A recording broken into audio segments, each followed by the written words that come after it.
Hall & Wilcox acknowledges the traditional custodians of the lands on which this podcast is recorded. We pay our respects to their elders, past and present, and to all First Nations people joining us today.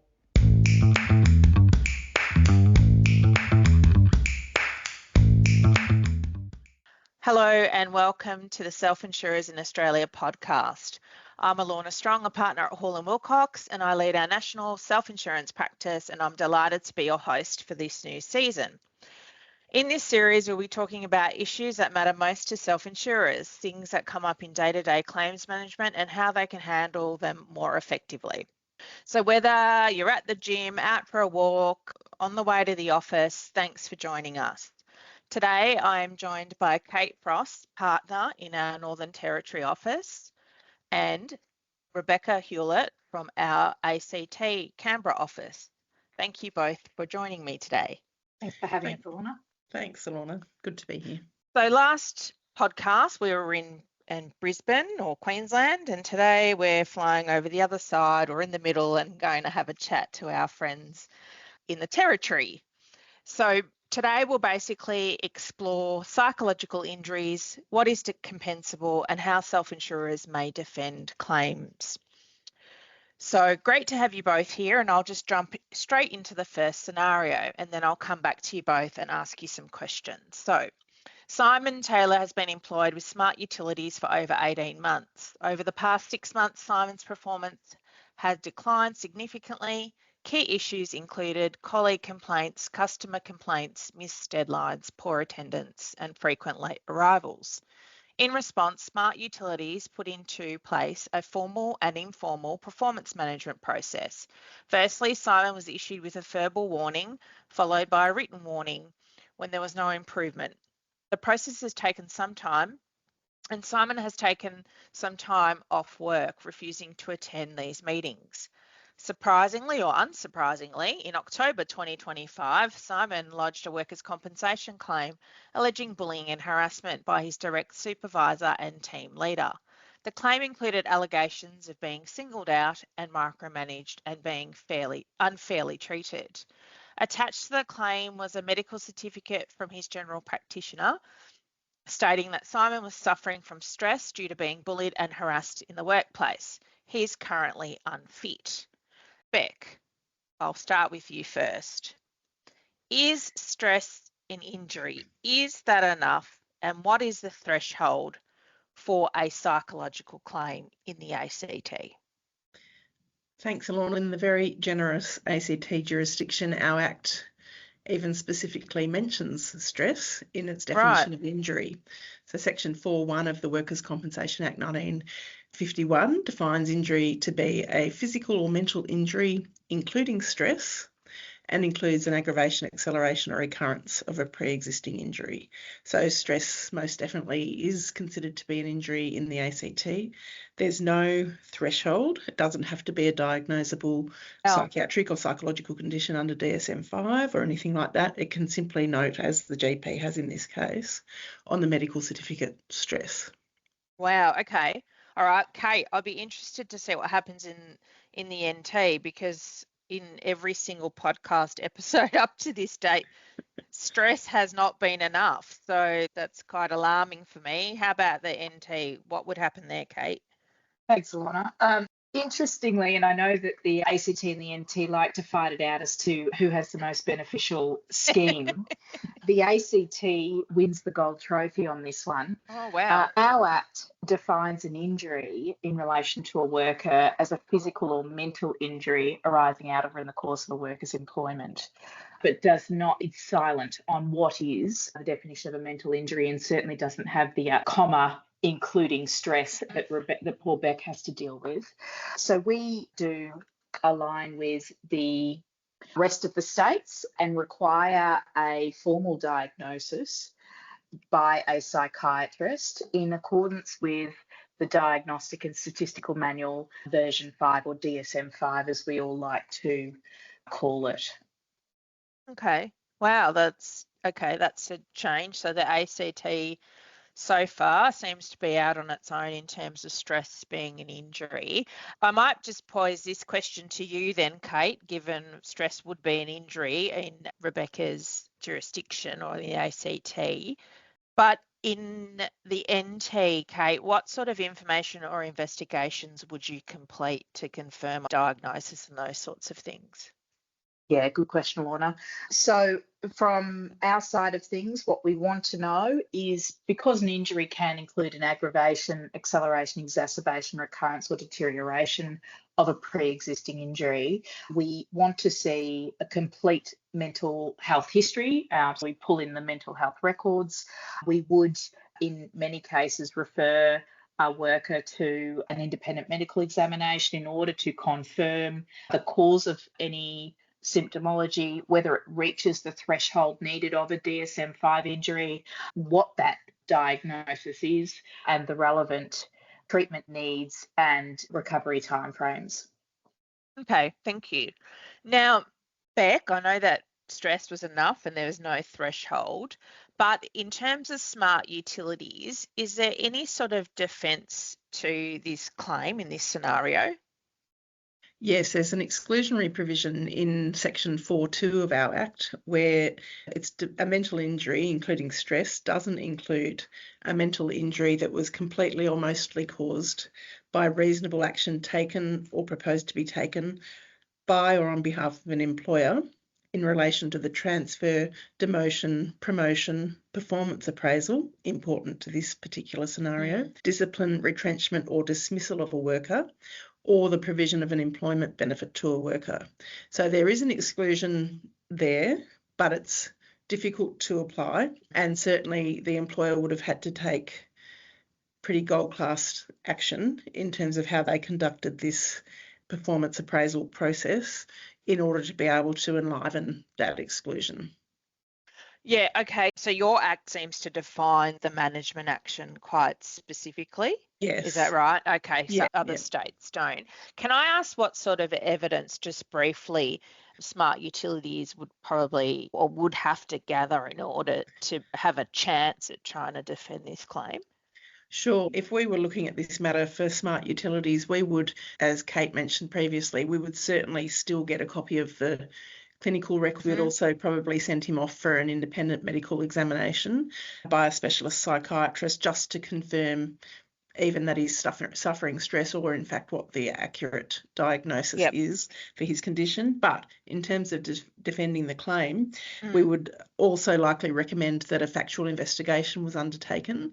We'd want to get a copy of Smart Utilities policies when it comes to performance appraisal and the performance management process. We don't have anything in this scenario to tell us what Simon's side of the story was, so we would need a statement from him, also potentially from co-workers who may have witnessed interactions between himself and his supervisor or team leader, who he now says has been bullying and harassing him and micromanaging him.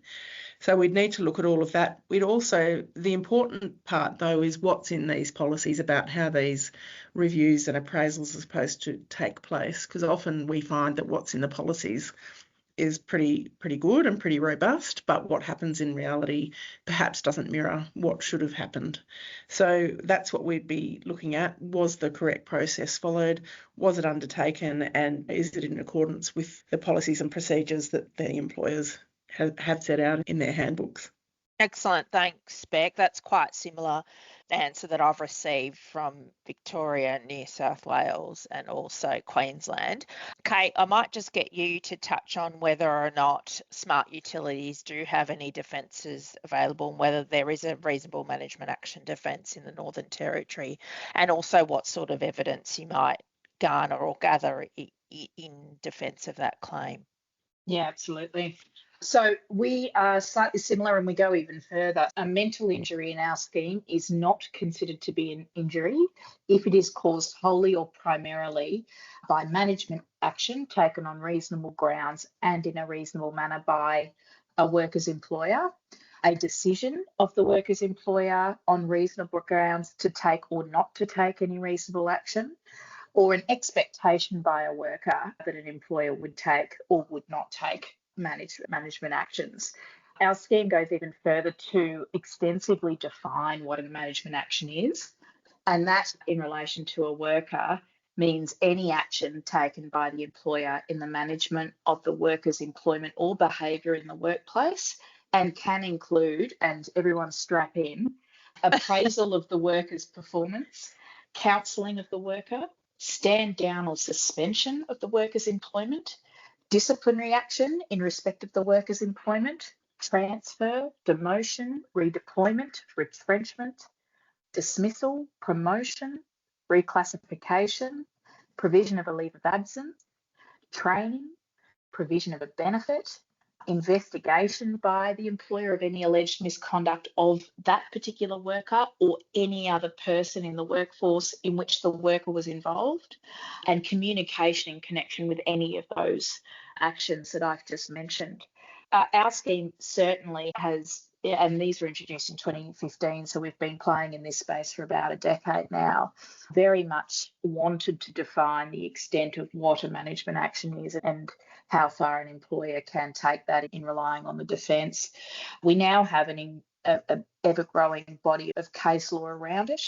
What the court is saying to us up in the Northern Territory is there's the two-tier test. It has to fall within the classification of a management action, and wholly or predominantly comes into nearly all of the allegations that materially led to the injury has to fall in that classification.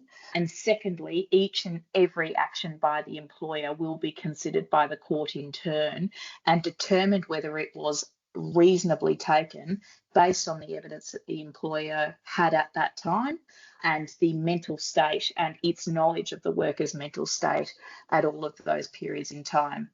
As you can appreciate, it's a big ask, and there's a lot of evidence that needs to be pulled in order to successfully run a matter on these terms. Yeah, it sounds quite full on is probably the first word that comes to mind. It seems a bit of a mix of the Victorian definition with where wholly or predominantly, so very similar to yours, and then we do have a range of actions that are defined, and it can include even investigating another employee or investigating them as part of another investigation of another employer, very similar. Yeah. And then in terms of the evidence, I suspect it's fairly similar to what Beck mentioned earlier, is making sure you've got your policies and procedures, understanding what they are, understanding how they were applied. In this particular scenario, were they meant to meet with Simon every 2 weeks? Were they meant to respond to him in writing? All of those sorts of things. Is there anything else, Kate, that they would need? I suppose a factual, I'm not sure if you call them factuals. In Victoria, we call them circumstances investigations, but same. So I assume a factual as well would be pretty important in this case. Absolutely. So we want to know the allegations that the worker said was the circumstances the worker says led to their injury. And then in turn, we want to know from the employer what their position is and what the management actions that were occurring at the same time were, and all of both the verbal and the written correspondence between the parties was throughout the relevant time, noting that the court's going to look at all of those engagements in order to determine whether this defence is available to the employer or otherwise. It seems like a little bit of a higher bar, though, in the NT, I think, compared to Victoria anyway, from my perspective. High one. Yeah, she's a high one. All right, excellent. Thank you both. I might just head into the second scenario and pick your brains on this one. Monica Bing is a 34-year-old administrative officer. She's been with Friends Incorporated for nearly 5 years and has consistently received positive performance reviews. Her direct manager, Chandler, has overseen Monica's work for the past 3 months. Monica began to feel increasingly uncomfortable with Chandler's behaviour, which included compliments on her physical appearance and unwelcome physical contact, such as placing a hand on her back or shoulder during conversations. Outside of work, text messages late at night, including compliments and questions about her personal life, and unsolicited social media interactions, including liking old photos and sending private messages, were taking place, which made Monica feel surveilled. Monica lodges a work cover claim alleging sexual harassment and harassment against her manager, Chandler. In this scenario, she's diagnosed to suffer from an adjustment disorder with mixed anxiety and depression.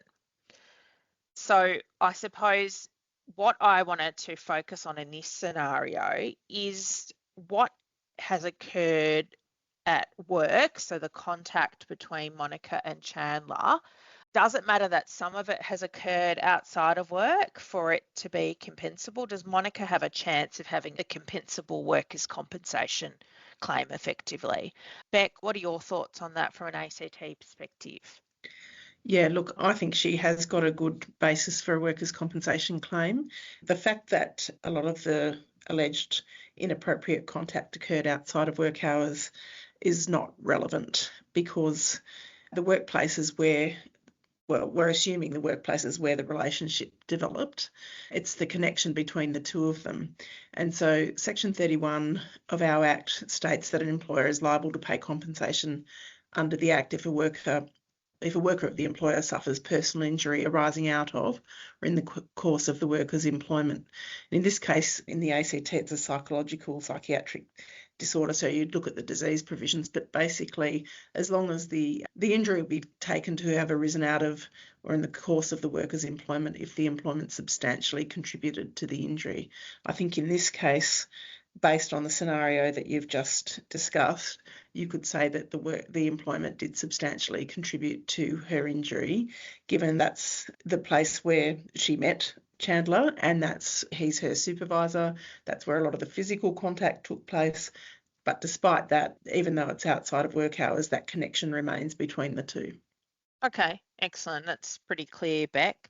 Kate, what about from the NT? Is it the same or different? Look, pretty much exactly the same as what Beck's saying for us. We're assuming here that there's no external other relationship in this particular set of circumstances. If they were friends outside and had been before the employment and there was really no link back to the employment whatsoever, it may be arguable, and that's about as high as I can put it. But really, if the predominant relationship and engagement is that employment relationship, then we fall in the same as the ACT.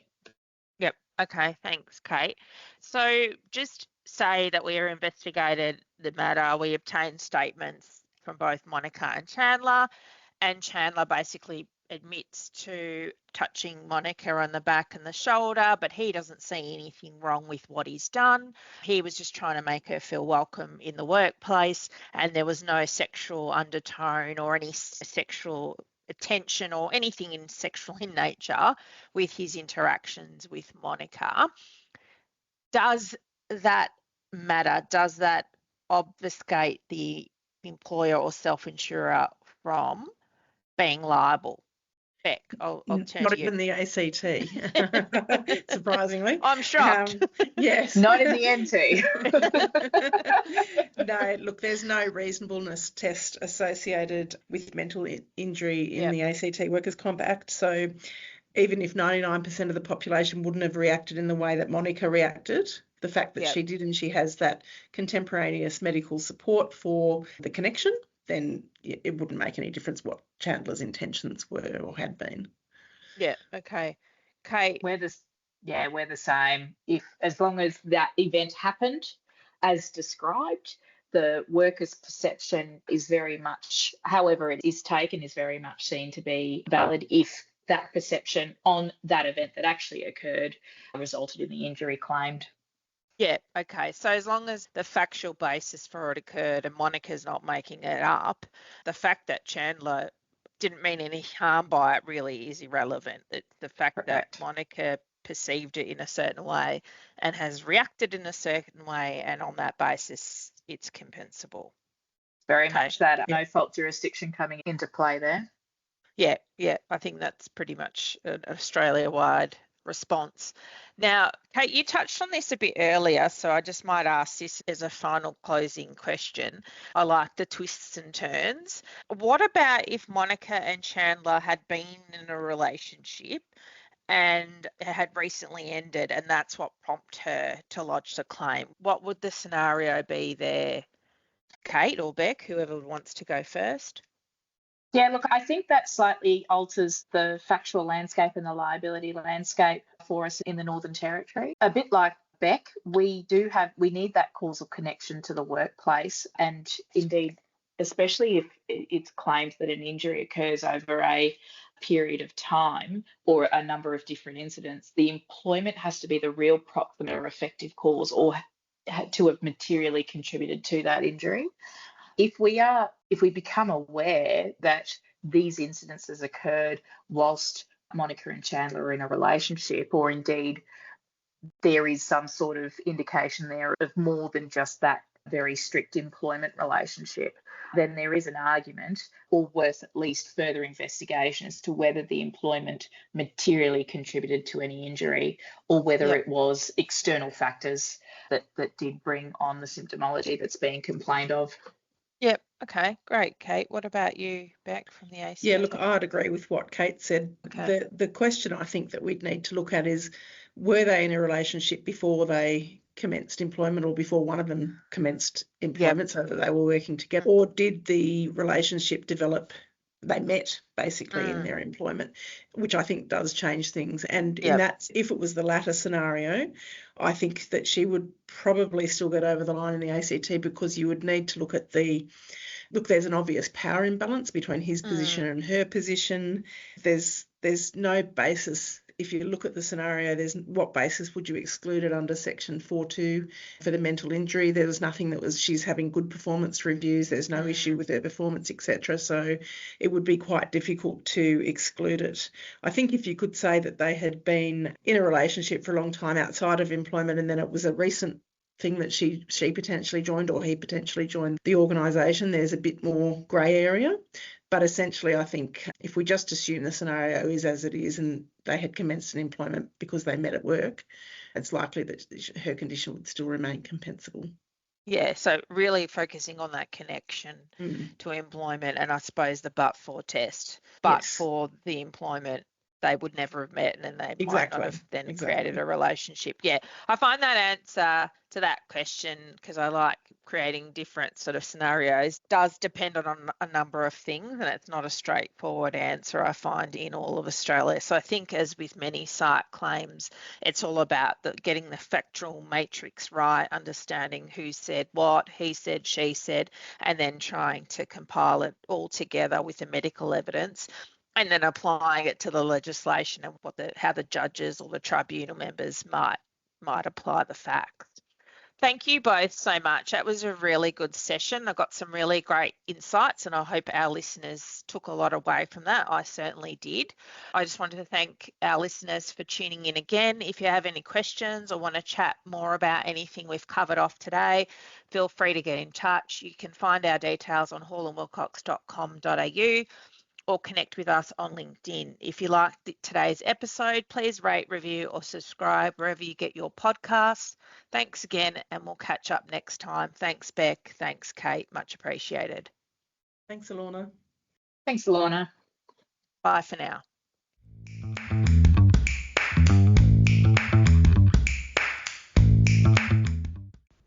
This podcast is not legal advice and should not be relied upon as such. You should always obtain legal advice about your specific circumstances.